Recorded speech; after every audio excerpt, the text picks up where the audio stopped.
अरविंद सावंत जी इस वक्त हमें ज्वाइन कर रहे हैं। शिवसेना उद्धव बाला साहब ठाकरे पार्टी के सांसद हैं। बहुत स्वागत है सावंत साहब आपका। मेरी आवाज साफ मिल रही है आपको?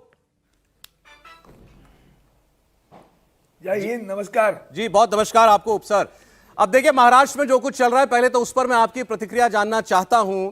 कहा जा रहा है कि जो अजीत पवार साहब ने कल किया वो एकनाथ शिंदे पार्ट 2 वही भूमिका रही है उनकी। जैसे आपकी पार्टी जो थी पहले शिवसेना, जैसे उसमें विधायकों को और नेताओं को अपने साथ लेकर के वो एनडीए में चले गए, वो ही अजीत पवार ने किया है। आप कैसे देख रहे हैं इस पूरे घटनाक्रम को जो कल हुआ?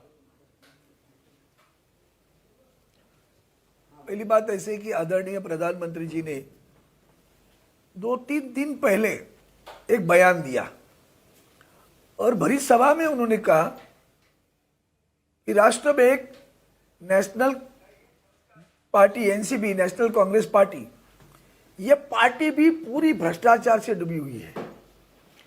और ऊपर उन्होंने सिर्फ इतना कहकर नहीं छोड़ा, बताया 75,000 करोड़ रुपए का भ्रष्टाचार हुआ है।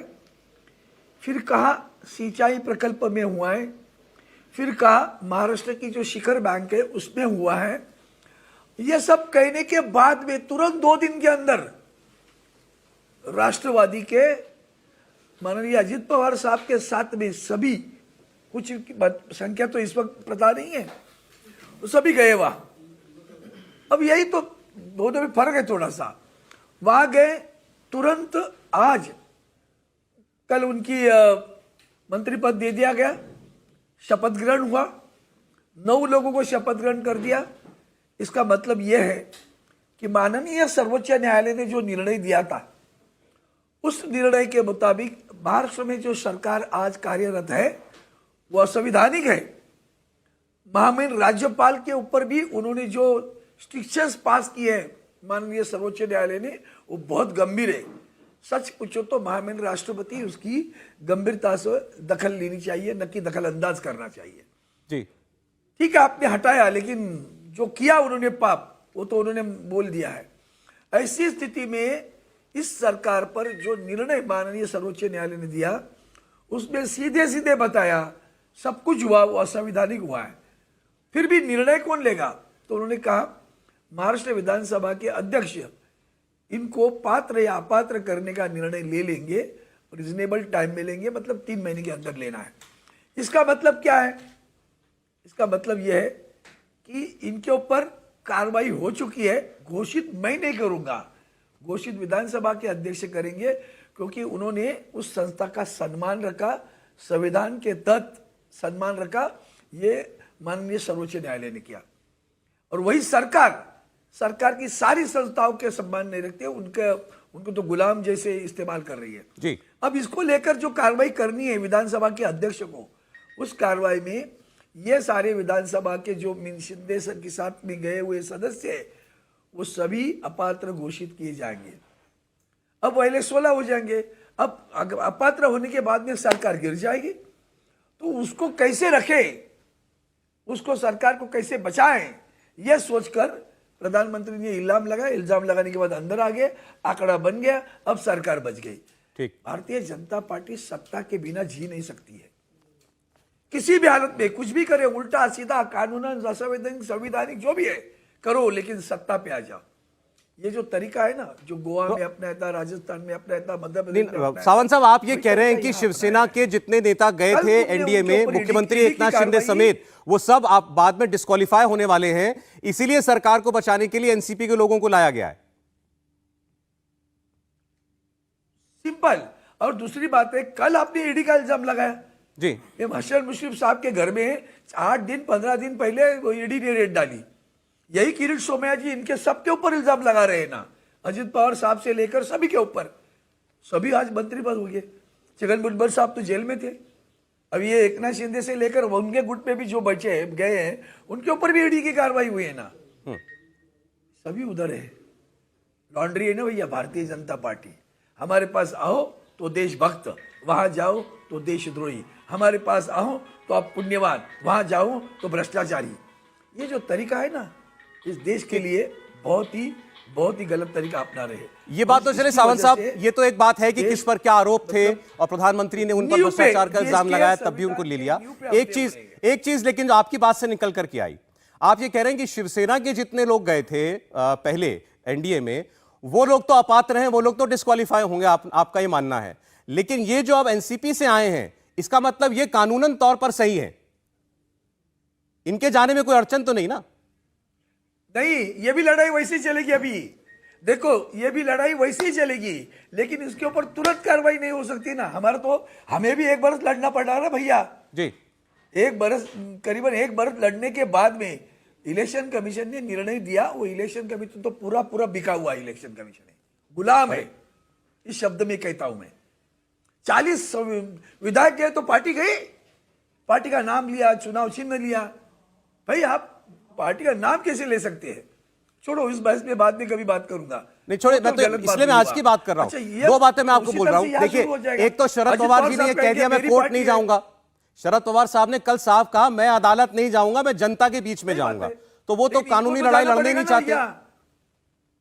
बराबर है, नहीं आप समझने की कोशिश करो। फिर भी वो नहीं जाएंगे, चलो वो उनका निर्णय है। ये कैसे संविधानिक है? इनको तो बोलना पड़ेगा ना, हम ही पार्टी है।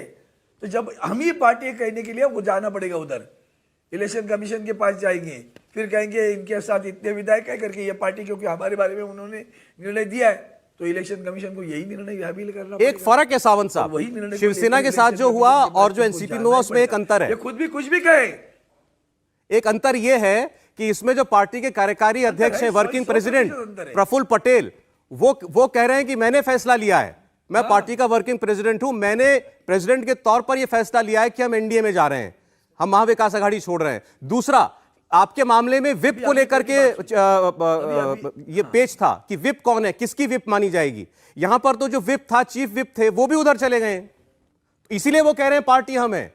शरद पवार साहब कुछ कहते रहे, पार्टी हम लोग हैं। नहीं, इसीलिए ठीक है ना, उनको कहने से नहीं होता ना भैया, कहने से पार्टी हो सकेगी क्या? कार्यकर्ताओं का क्या?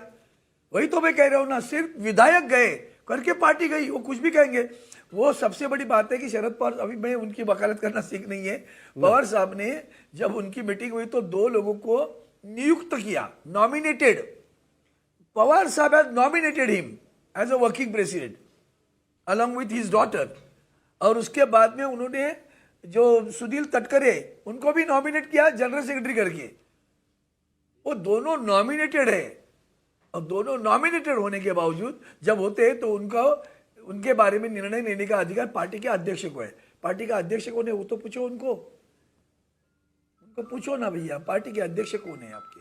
जी, लेकिन सर जो आपके केस में दिखाई दिया, जो हमारे पास एक प्रेजेंट उदाहरण है, उसको अगर उसकी तर्ज पर देखें तो जैसे नाम और निशान पार्टी का एकनाथ शिंदे को चला गया, वो शिवसेना हो गए कानूनी तौर पर, उसी लकीर पर चलते हुए लगता है कि यहां भी वैसा ही कुछ हो सकता है। फिर आपको रोकता हूं जी। नहीं, आपको रोकता हूं सर, कानूनी तौर पर नहीं गए हैं। मैं आपको उल्टा सीधा सवाल पूछता हूं। एक पार्टी है, उसको एक ही विधायक है, और वो विधायक कल को निकल गया, दूसरी पार्टी में गया, कानूनन तो 100% हो गया ना जाने वाला। 2/3 भी नहीं, 3/4 भी नहीं है, वो तो अकेला तो 100% गई। पार्टी गई क्या? पार्टी गई?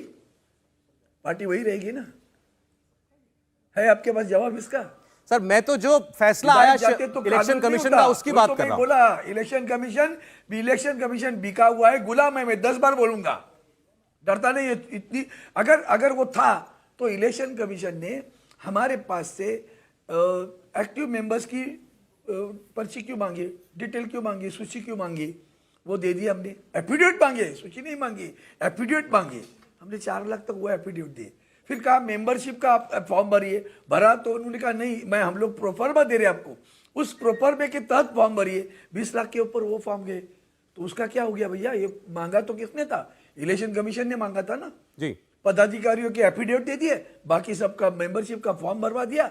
इतना सब करने मांगा उन्होंने ही। शिंदे साहब के पास कुछ नहीं था भैया। सर चले, अब जैसे अब आपने तो इलेक्शन कमीशन को बिका हुआ ही कह दिया, फिर भी अब जो फैसला हुआ वो तो लागू हो गया। अब इनके केस में क्या होता है वो देखेंगे। चालू है ना अभी वो भी विषय सुप्रीम कोर्ट में आ रहा है, अभी आ जाएगी, तारीख आई है उसकी। सर एक सवाल लेकिन जो बार बार सुनवाई दूसरी होने तरफ वाली से है। उठाया जाता है वो ये कि इलेक्शन कमीशन तो बाद में आया पिक्चर में, पहले तो ये लोग नेता खुद चल के आए ना, पार्टी से निकले तो उद्धव उद्धव साहब का साथ एकनाथ शिंदे और बाकी विधायकों ने अपने आप खुद छोड़ा ना।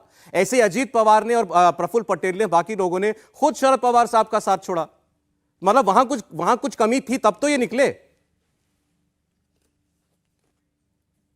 बहुत बहुत अच्छा बयान दिया आपने। अपने घर से अगर खुद के मन से कोई निकल जाता है तो घर किसका हो गया?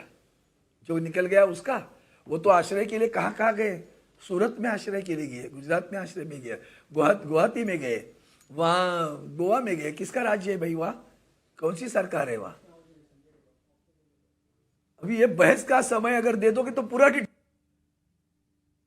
तो सूरत में क्यों गए फिर? ये तो सूरत में नहीं गए ना जी। राष्ट्रवादी के लोग तो भाग के गए नहीं ना, सीधा है ना यहाँ जी। गायब तो नहीं हुआ ना। ये तो आश्रय लेके घूम रहे थे, किधर किधर किधर। क्यों? तो गद्दारी कर रहे थे ना, पीठ में छुरा बोक कर तो भाग गए ना। पार्टी की मांग कर सकते थे कि पार्टी की मीटिंग करो, 2/3 तुम्हारे पास थे ना, पार्टी की मीटिंग की मांग कर सकते थे।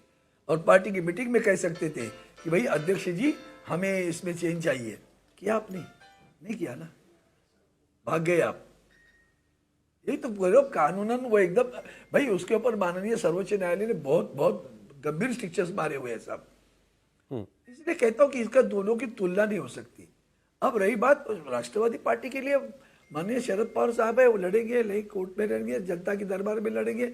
हम भी वही कहते, 1 बरस हुआ भैया, मुंबई महानगर पालिका के चुनाव होने के बाद 2 बरस गए। संविधान क्या करता है? जनतंत्र कहता है ना।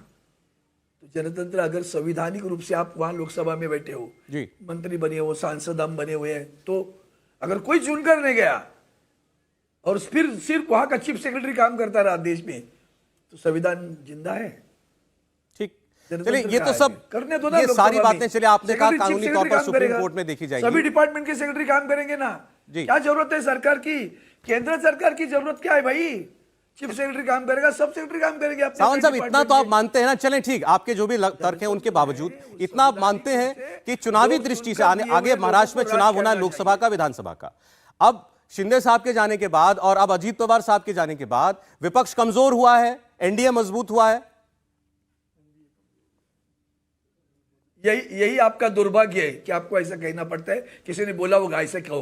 अरे मुझे यही तो कहता हूं ना, आपसे अगर मैं 10 मिनट से बात कर रहा हूं, बताइए दुर्बल हुए ना। अब ये तोहमत लगाने की क्या बात है? खैर बोलिए आप। बुरा न मानना। हाँ। आप बुरा न मानो। कौन बोल रहा है सर? सब तो कुछ बुरा खुले न में हो रहा है, मानो। कौन पार्टी बोलेगा कमजोर किसी को? हुई ना। हाँ, आप कहते हो ना पार्टी कमजोर हुई, भैया आप कह रहे हो ना मैंने पार्टी सवाल कमजोर पूछा हुई। आपसे। चुनाव क्यों नहीं लेते उसका जवाब दे दो ना भैया। जी तो मैंने वही सवाल आपको पूछा ना, चुनाव क्यों नहीं लेते उसका जवाब दे दो ना भैया। जी। अगर पार्टी कमजोर है, इनकी पार्टी मजबूत है, तो चुनाव क्यों नहीं लेते? 2 बरस नहीं लेते? 2 बरस हुआ। मुंबई महानगर पालिका हो, अन्य जारी जो चुनाव है स्थानिक समिति की, वो चुनाव नहीं हो रहे हैं। संवैधानिक चुनाव, जिला परिषद हो, पंचायत समिति हो, उनके चुनाव नहीं हो रहे। 2 बरस, अभी 1 बरस इनका हो गया और महापालिका गई हो तो उसको 2 चुनाव नहीं ले रहे आप 1 बरस के बाद में भी। संवैधानिक है। इतना अगर हम कमजोर है भाई, तुम ताकतवर तो ले लो ना चुनाव भैया, डरते क्यों? पता चलेगा। विधायक लेके गए हो ना, जनता कहाँ है वो पता चलेगा। तो भले ही नेता चले गए हो, आप कह रहे हैं कि जनाधार अभी भी आपके पास है, उद्धव साहब के पास, उनकी पार्टी का और शिवसेना का, और 100% अजीत उद्धव पवार साहब बालासाहेब के, शरद पवार साहब के पास उनका 100% उद्धव बालासाहेब ठाकरे जी के साथ में।